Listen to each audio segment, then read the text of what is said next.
Hi friends, welcome back to my channel. ಹೇಗಿದ್ದೀರಾ ಎಲ್ಲರೂ? ಬನ್ನಿ ಇವತ್ತು ನಿಮಗೆ ಸಿಂಪಲ್ಲಾಗಿ ಬ್ರೋಕ್ಲಿ ಎಗ್ ಫ್ರೈ ಮಾಡೋದು ತೋರಿಸ್ತೀನಿ.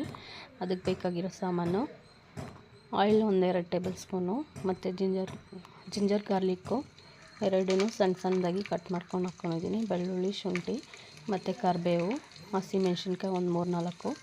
ನಿಮಗೆ ಖಾರಕ್ಕೆ ಎಷ್ಟು ಬೇಕೋ ಅಷ್ಟು ಹಾಕ್ಕೊಳ್ಳಿ. ಇದನ್ನು ಚೆನ್ನಾಗಿ ಫ್ರೈ ಮಾಡ್ಕೊಬೇಕು. ಇದು ಫ್ರೈ ಆದಮೇಲೆ ಈರುಳ್ಳಿ ಹಾಕ್ಕೋಬೇಕು. ಈರುಳ್ಳಿನ ನಾನಿಲ್ಲಿ ಒಂದು ದೊಡ್ಡದಾಗಿ ಕಟ್ ಮಾಡ್ಕೊಂಡು ಹಾಕ್ಕೊಂಡಿದ್ದೀನಿ. ಇದನ್ನು ಅಷ್ಟೇ ಚೆನ್ನಾಗಿ ಫ್ರೈ ಮಾಡ್ಕೊಬೇಕು. ಹಾಗೆ ನನ್ನ ಚಾನಲ್ನ ನೋಡ್ತಾ ಇರೋರು ಸಬ್ಸ್ಕ್ರೈಬ್ ಮಾಡ್ಕೊಂಡು ನೋಡಿ, ಲೈಕ್ ಮಾಡಿ, ಶೇರ್ ಮಾಡಿ, ಕಮೆಂಟ್ ಮಾಡಿ, ಪಕ್ಕದಲ್ಲಿರೋ ಬೆಲ್ ಐಕನ್ನ ಕ್ಲಿಕ್ ಮಾಡ್ಕೊಳ್ಳಿ, ನೋಟಿಫಿಕೇಷನ್ ಬರುತ್ತೆ. ಈಗ ಒಂದು 1/2 ಟೇಬಲ್ ಸ್ಪೂನ್ ಆಗೋಷ್ಟು ಸಾಲ್ಟ್ ಹಾಕ್ಕೊಬೇಕು. ಸಾಲ್ಟ್ ಹಾಕ್ಕೊಂಡು ಚೆನ್ನಾಗಿ ತಿರುಗಿಸ್ಕೋಬೇಕು. ಬ್ರೌನ್ ಆಗೋವರೆಗೂ ಚೆನ್ನಾಗಿ ಬೇಯಿಸ್ಕೊಬೇಕು ಈರುಳ್ಳಿನ. ಈಗ ಒಂದು 1 ಟೇಬಲ್ ಸ್ಪೂನ್ ಆಗೋಷ್ಟು ಅರಿಶಿನ ಹಾಕ್ಕೋಬೇಕು. ಅರಿಶಿನ ಹಾಕ್ಕೊಂಡು ಚೆನ್ನಾಗಿ ಫ್ರೈ ಮಾಡ್ಕೊಳ್ಳಿ.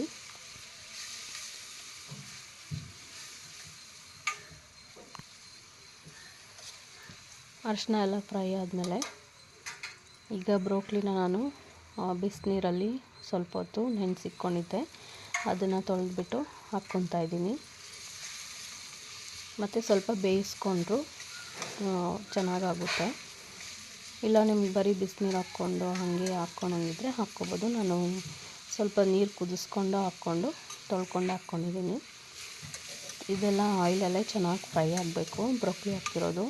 ಬ್ರೋಕ್ಲಿ ಅಂತೂ ತುಂಬ ಒಳ್ಳೆಯದು. ಡೈಲಿ ಯೂಸ್ ಮಾಡಿದ್ರು ಬ್ರೋಕ್ಲಿ ಬಾಡಿಗೆ ಒಳ್ಳೆಯದು.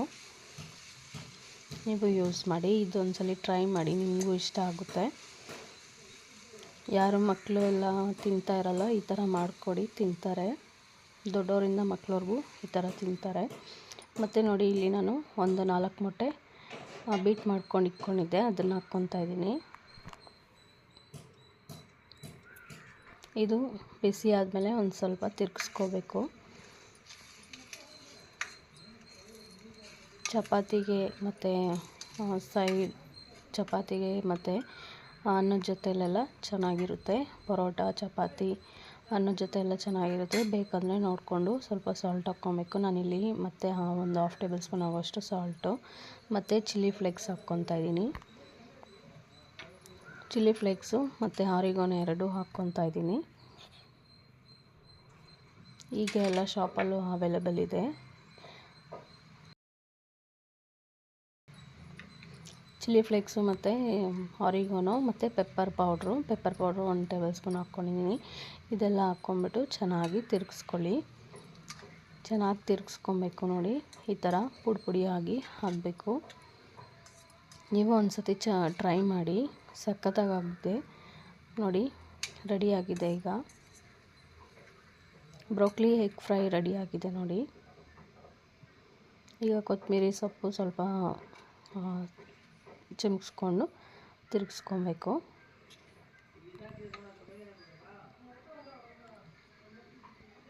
ನೋಡಿ, ಆಗಿದೆ. ಈಗ ನೋಡಿ, ಬ್ರೋಕ್ಲಿ ಎಗ್ ಫ್ರೈ ರೆಡಿಯಾಗಿದೆ. ಹೀಗೆ ನನ್ನ ಚಾನಲ್ನ ಸಪೋರ್ಟ್ ಮಾಡ್ತಾಯಿರಿ. ಧನ್ಯವಾದಗಳು ಫ್ರೆಂಡ್ಸ್.